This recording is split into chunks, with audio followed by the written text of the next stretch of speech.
Kalian semua pasti setuju kan kalau misalnya hasil debat capres hari ini kayaknya flat aja atau bahkan sustain aja gitu teman-teman.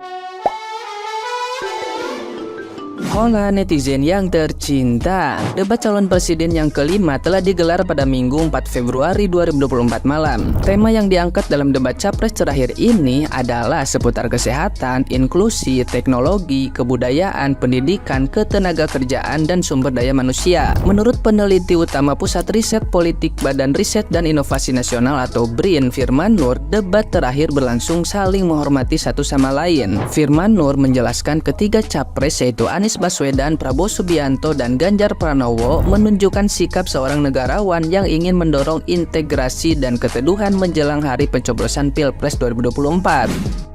Firman Nur tetap melihat ada sejumlah karakteristik yang berbeda dari setiap capres dalam menyampaikan pendapat. Anies seperti biasa selalu menawarkan visi dan misi perubahan, mengedepankan langkah kolaboratif pemerintah dalam menyelesaikan permasalahan-permasalahan, fokus perbaikan sumber daya manusia, serta mencermati data sebelum mengeksekusi sebuah kebijakan. Sementara itu, untuk Prabowo, Firman melihat sikap Menteri Pertahanan itu yang lebih menekankan peran negara yang harus mengintervensi suatu permasalahan, sehingga harus bertindak cepat untuk menyelesaikan setiap permasalahan. Sementara calon presiden nomor urut 3 Ganjar Pranowo hampir mirip dengan Anies terkait mengedepankan langkah kolaboratif pemerintah untuk mencari solusi dengan melibatkan setiap pemangku kepentingan atau stakeholder yang terlibat. Ketiga calon pemimpin Indonesia itu telah menunjukkan sikap saling menghormati tentang gagasan dari masing-masing untuk kepentingan nasional. Hal ini memberi contoh teladan yang baik untuk mendorong terwujudnya pemilu yang kondusif dan tidak terpecah belah di antara masyarakat walau berbeda pilihan politik.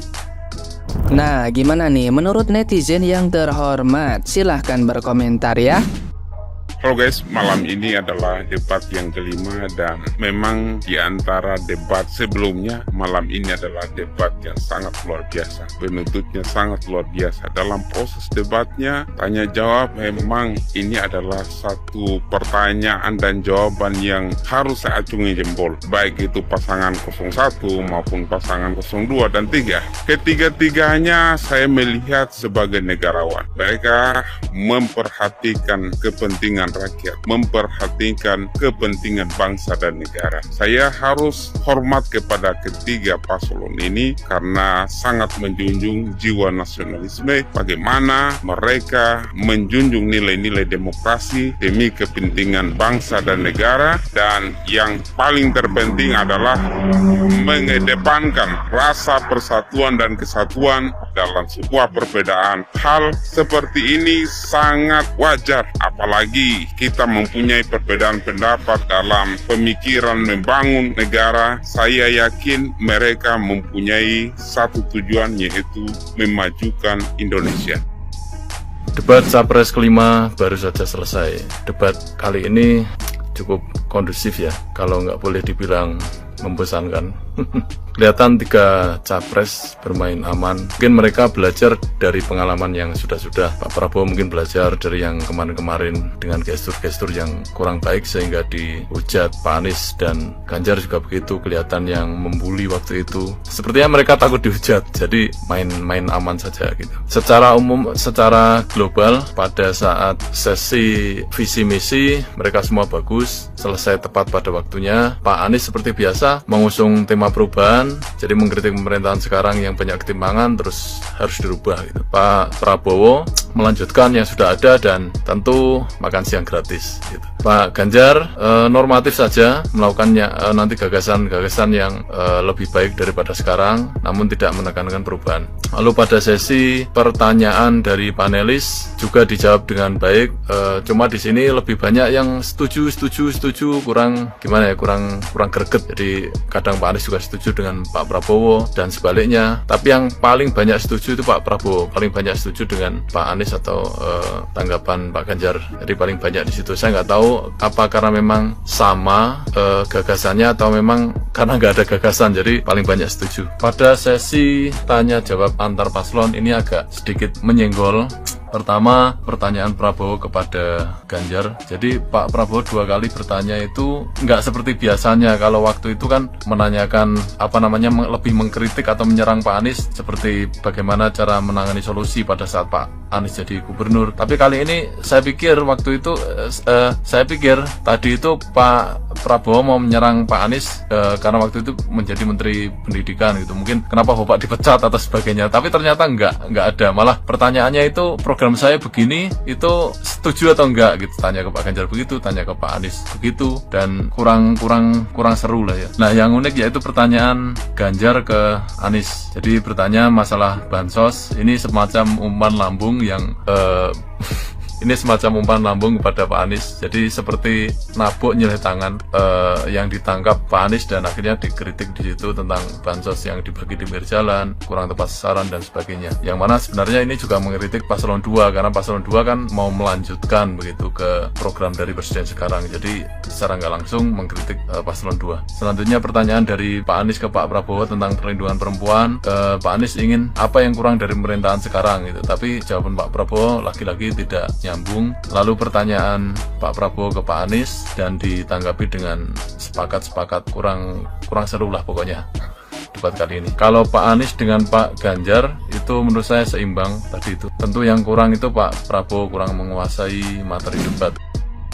Hasil capres pada malam hari ini menurut gue adalah hasil debat capres yang paling netral. Kalian semua pasti setuju kan kalau misalnya hasil debat capres hari ini kayaknya flat aja atau bahkan sustain aja gitu teman-teman. Dari Pak Anies yang banyak memberikan masukan kepada Pak Prabowo, lalu Pak Prabowo banyak setuju dengan Pak Anies, lalu dengan Pak Ganjar juga menambahkan poin-poin yang kurang dari poin-poin yang disampaikan oleh Pak Prabowo. Menurut gue lumayan bagus debat kali ini. Bahkan gue tadi di tengah-tengah debat yang saat Pak Anies menyampaikan tentang penyampaiannya kepada Pak Prabowo, gue lumayan setuju. Nah, ini adalah contoh debat yang menggambarkan kita sebagai seorang warga negara Indonesia. Kita santun, kita patuh, dan kita tidak saling menjatuhkan. Tapi sayang banget, di akhir-akhir debat, Pak Ganjar blunder. Dia tetap menyebutkan tentang HAM, dia tetap menyebutkan tentang pelanggaran-pelanggaran yang sebenarnya tidak boleh lagi diangkat, karena sudah valid datanya.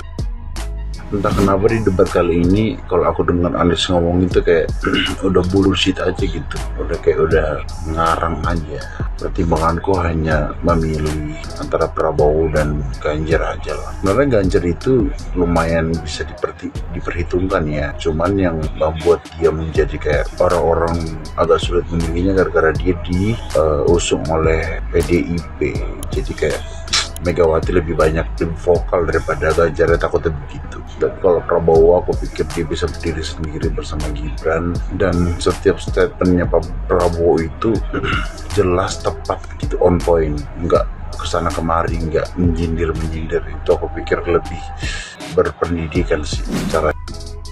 Debat kelima Capres dan Cawapres Pemilu 2024 telah usai. Itu tandanya sudah tidak ada debat lagi di antara pasangan Capres maupun Cawapres yang ikut berkontestasi Pilpres di 2024. Nah, perlu kita ketahui bahwa debat itu adalah adu gagasan antar 1, 2, dan 3. Paslon nomor 1, 02, dan 03. Nah, dan ternyata di luar sana masih banyak yang belum menentukan pilihan nih, mau memilih nomor urut paslon nomor berapa, karena mereka masih menunggu debat terakhir ini untuk menentukan pilihan, karena ingin melihat gagasan, visi misi, dan solusi dari setiap capres yang ikut berdebat malam hari ini.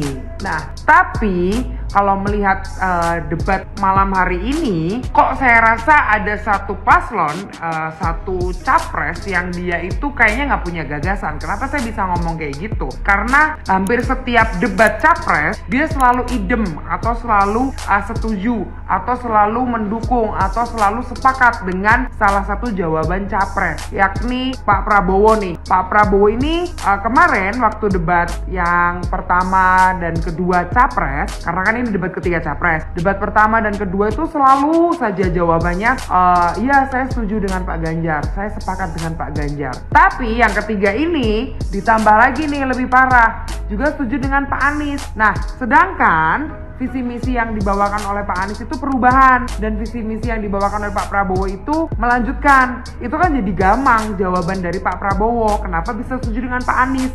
Kan gitu. Terus belum lagi jawaban-jawaban dari Pak Prabowo itu ternyata banyak yang blunder. Contohnya tadi yang saya bahas, masalah makan gratis untuk anak kecil mencegah stunting. Itu kan jelas salah, karena memang mencegah stunting itu ketika masih bayi dalam kandungan. Itu cara mencegah stunting. Terus kemudian ternyata ada lagi nih, yaitu ketika ditanya soal internet gratis, yang dimana Pak Prabowo pernah menyampaikan nih di depan publik, kalau masyarakat disuruh milih internet gratis atau makan gratis, intinya kayak gitu. Nah, itu Pak Prabowo masih mengelak. Pak Ganjar ini nggak bisa tidak mendengar dengan utuh. Tapi Pak, ingat, rekam jejak itu tidak pernah hilang. Rekam jejak digital apalagi. Teman-teman bisa cek di Google berita yang mengatakan bahwa Pak Prabowo bertanya kepada khalayak umum, kalian kalau disuruh memilih, nggak ada embel-embel masyarakat yang miskin dan lain sebagainya. Pak Prabowo mengatakan secara umum, kalau kalian disuruh milih antara makan gratis atau internet gratis, kalian pilih mana? Kalau yang memilih internet gratis itu tandanya otaknya lambat. Perlu digarisbawahi Pak. Bapak mengatakan seperti itu, dan itu saksinya disaksikan dan didengar oleh banyak orang, dan di situ sudah ada beritanya. Kalau mungkin Bapak sudah lupa, Bapak boleh deh dicek lagi ke belakang omongan Bapak itu seperti apa. Nah, saya jadi berpikir, sebenarnya ketika Bapak setuju dengan Capres nomor urut 01 dan Capres nomor urut 03, itu Bapak memang setuju atau memang Bapak itu nggak punya gagasan yang bener-bener original dari Bapak gitu loh. Bapak kalau ditanyain apa-apa jawabannya makan siang gratis. Pertanyaannya Pak, makan siang gratis. Habis itu pembangunan ini, pembangunan itu. Kita tidak menyalahkan pembangunan infrastruktur Pak, tapi harus jelas arah pembangunannya harus kemana, ideologinya harus jelas. Jadi tidak sembarangan membangun tiba-tiba tidak selesai, mangkrak. Contoh food estate, rencananya benar, tapi pengelolaannya salah, ideologi untuk kearahannya juga salah, perencanaan dan lain sebagainya juga salah, penanganan juga salah. Kan kayak gitu kan buang-buang anggaran negara gitu loh Pak. Jadi pertanyaannya tuh cuma satu Pak, sebenarnya Bapak itu punya gagasan dan visi misi yang original dari Bapak nggak sih? Jangan semuanya cuma Jokowi yang dijual cuma Bapak Jokowi doang gitu loh. Coba jelasin kalau memang ada.